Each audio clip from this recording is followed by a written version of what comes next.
Assalamualaikum warahmatullahi wabarakatuh. Perkenalkan, nama saya Adrian Rakazaki, 3 digit NIM terakhir 109 dari Teknologi Rekayasa Otomasi angkatan 2024.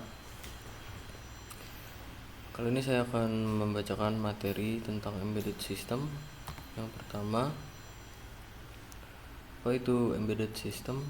Definisi dari embedded system adalah sistem komputer khusus yang terintegrasi dalam perangkat untuk menjalankan fungsi tertentu secara mandiri dan efisien, berbeda dari komputer serbaguna. Contoh aplikasinya digunakan luas di berbagai bidang seperti otomotif, elektronik konsumen, dan industri. Mungkin seperti pada PLC atau sistem kontrol lainnya. Selanjutnya, GPIO input output digital. Definisi dari GPIO sendiri adalah General Purpose Input Output, adalah pin digital pada microcontroller yang dapat dikonfigurasi sebagai input atau output. Pin ini memungkinkan microcontroller berinteraksi langsung dengan komponen elektronik eksternal. Contoh penggunaannya, GPIO digunakan untuk membaca status tombol input digital, mengendalikan LED atau output digital, mengontrol relay, serta berkomunikasi dengan sensor dan aktuator sederhana dalam berbagai proyek embedded system.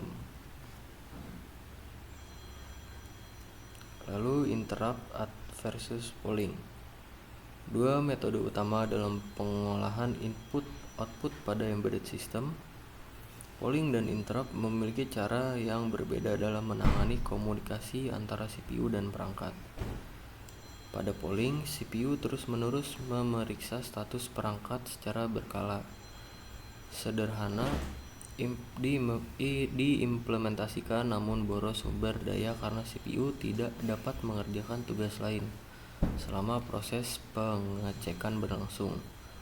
Lalu interrupt, perangkat memberitahu CPU secara langsung saat membutuhkan perhatian melalui sinyal interrupt.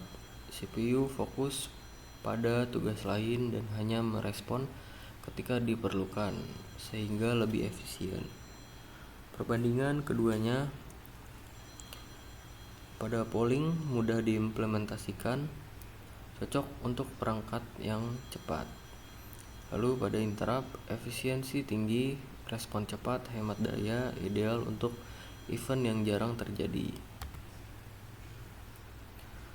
Lalu komunikasi serial UART. Definisi dari UART adalah Universal Asynchronous Receiver Transmitter, adalah protokol komunikasi serial yang mengirim data bit per bit secara asinkron tanpa sinyal clock bersama antar pengirim dan penerima.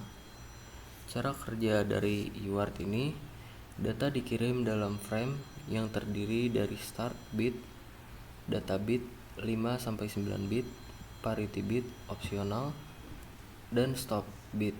Baud rate harus sama di kedua sisi untuk komunikasi yang benar. Alur data UART atau TX sebagai transmitter mengirimkan data dari microcontroller ke perangkat lain, sedangkan RX atau receive menerima data masuk. Komunikasi bersifat full duplex. Pengiriman dan penerimaan dapat terjadi secara bersamaan melalui dua jalur yang terpisah. Contoh penggunaan UART: komunikasi antar microcontroller dengan modul GPS, modul Bluetooth, sensor, atau komputer host melalui port serial. UART banyak digunakan karena kesederhanaannya dan hanya membutuhkan dua kabel, RX dan TX saja. Lalu selanjutnya ADC dan PWM. ADC adalah analog to digital converter yang mengubah sinyal analog seperti suhu, cahaya, tegangan, dan lain-lain menjadi data digital yang dapat diproses oleh microcontroller. Digunakan pada sensor suhu, potensiometer, dan pembacaan tegangan baterai. Lalu PWM atau pulse width modulation Mengatur lebar pulsa sinyal digital untuk mengontrol daya output. Digunakan untuk mengatur kecepatan motor, kecerahan LED, dan kontrol servo pada sistem embedded. Lalu I2C dan SPI, dua protokol komunikasi serial yang umum digunakan dalam embedded system. I2C menggunakan 2 kabel, sedangkan SPI menggunakan 4 kabel dengan kecepatan transfer yang lebih tinggi. Protokol I2C menggunakan 2 kabel tapi kinerja lambat dan multi-slave. SPI 4 kabel cepat full duplex. I2C memakai alamat perangkat dan SPI memakai pin chip select atau CS. SPI lebih cepat, I2C lebih hemat pin.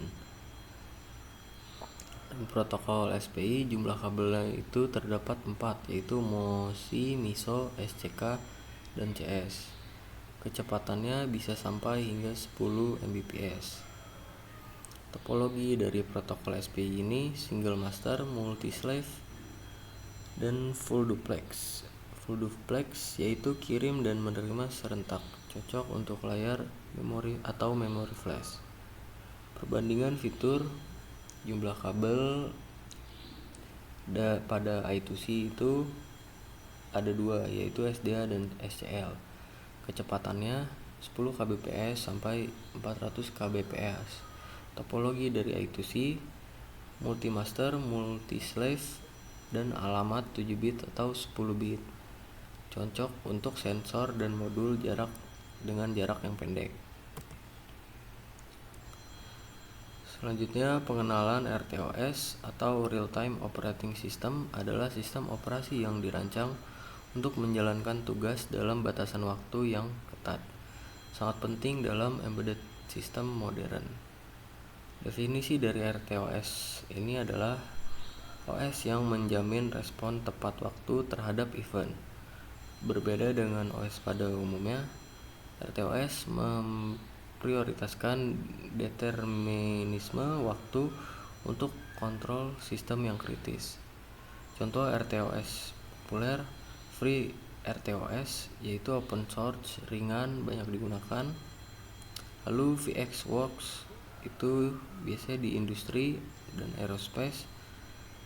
Lalu Zapier itu ada di IoT modern. Lalu ThreadX embedded komersial terpercaya. Lalu manfaat dari RTOS: multitasking terstruktur, pengelolaan waktu presisi, sinkronisasi antara task, efisiensi CPU, serta keandalan sistem pada aplikasi real time. Lalu task QW SMAPOR,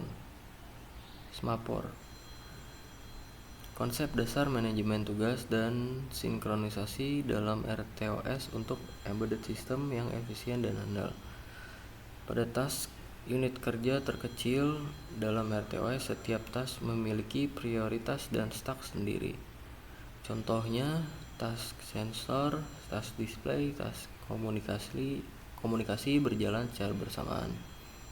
Lalu pada QW, mekanisme komunikasi antar task secara aman, data dikirim dan diterima dalam urutan FIFO, mencegah konflik akses data antar task pengirim dan penerima.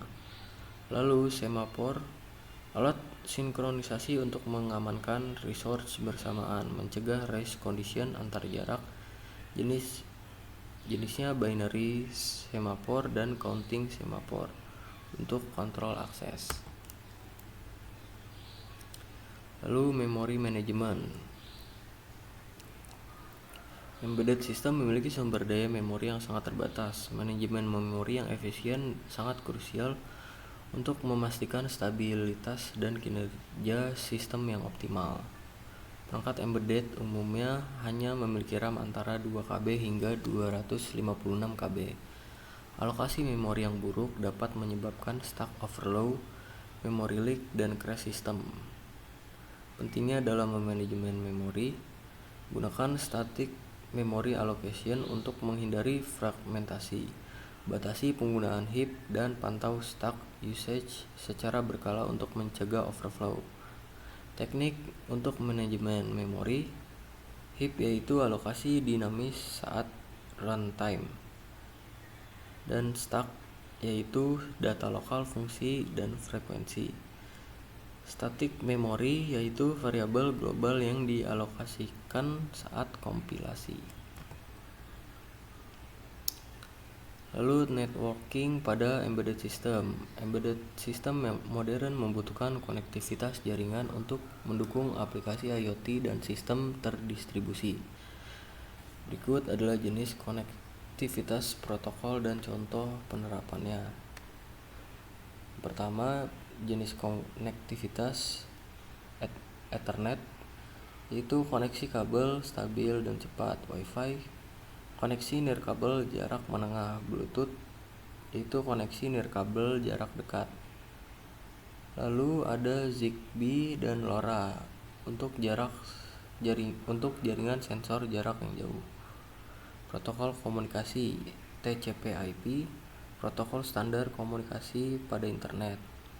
Lalu MQTT, protokol ringan untuk IoT berbasis publish dan subscribe. Lalu HTTP atau REST, komunikasi berbasis web. COAP, protokol efisien untuk perangkat terbatas. Contoh aplikasi IoT itu pertama smart home, yaitu kontrol perangkat rumah via Wi-Fi. Lalu monitoring industri, sensor terhubung via Ethernet. Lalu ada wearable, data kesehatan via Bluetooth. Lalu ada pertanian pintar seperti sensor via LoRa dan MQTT. Sekian video dari saya, kurang lebih ya mohon maaf. Assalamualaikum warahmatullahi wabarakatuh.